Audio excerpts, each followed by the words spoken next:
بسم الله الرحمن الرحيم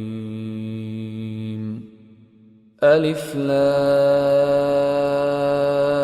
را تلك آيات الكتاب الحكيم أكان للناس عجبا أن أوحينا إلى رجل منهم أن أنذر الناس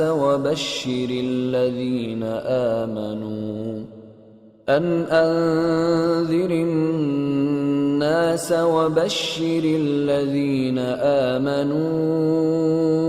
أن لهم قدم صدق عند ربهم. قال الكافرون إن هذا لساحر